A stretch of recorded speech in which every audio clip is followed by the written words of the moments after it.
So mga kapatid, si Nonoy ito maggawa siya ng pakabitan ng dragon fruits. Ibig sabihin, gawa siya ng purmas no, para dito kita kung anong dragon fruits ito. Kasi yung dragon fruits namin dito sa farm ito. Yan to. Nakakabit lang siya sa puno ng kahoy. So sabi ng iba daw, dapat lagyan ng pusti na naka-concrete. So yung ginawa namin, magawa kami ng concrete na pakabitan nito, yung poste niya. Yan. Kasi dami ng mga bunga na dito, oh. Yan. Tapos meron pa kami dito mga mais. Tapos nakalagay na screen yung sili kasi kinakain ng manok. So ito si Nunoy, oh, single pa ito. Yan. Siya yung tagawa ng ng mga posti, mga haligi ng dragon fruits.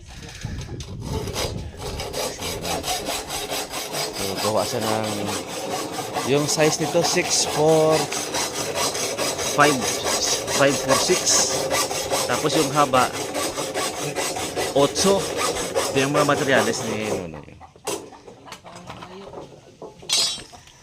Marami pa kami dito mga dragon fruits na kailangan na lagyan na lang mga pusti. Ito, nakakabit lang sa mga puno ng kahoy. Pero pag namatay na yung kahoy, mahirapan na yung dragon fruits. Ito halimbawa na ganito.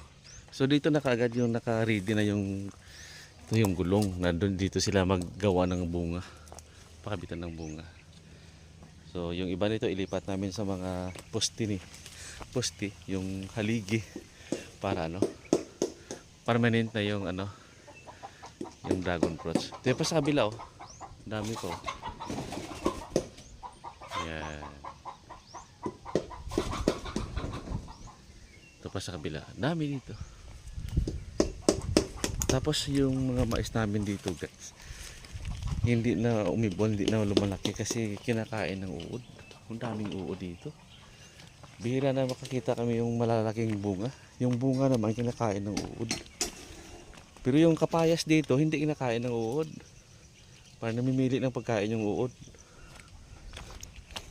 Mamaya ipapakita ko sa inyo lahat ulit yung yung magawa na ni Nonoy ang pakabitan ng dragon fruits.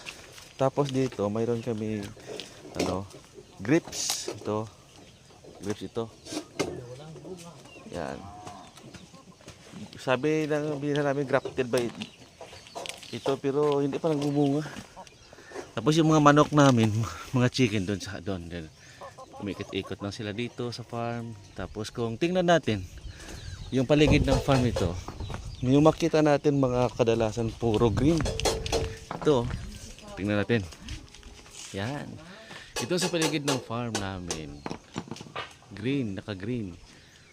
Punta tayo sa kabila. Ito.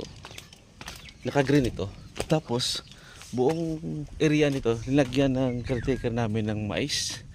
Kaso yung mais, ikinain lahat ng ulod. Ng uod. Yan, ito. Dito, paakyat pa doon, pataas. Yan. So, sa paligid naman, puro green.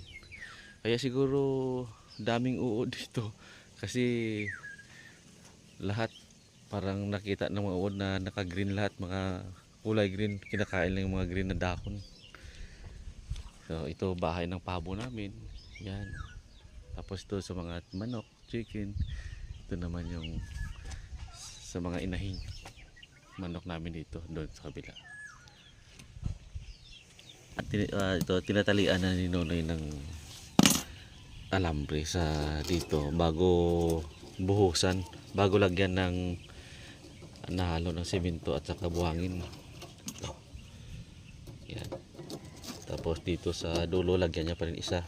Pag natapos na to, ito na yung itong sa kabila dito na hindi madala ng ng semento. Ito yung lagyan ng guma. Ito yung guma. Yan. Para dito na gawa ng mga bunga yung dragon fruits.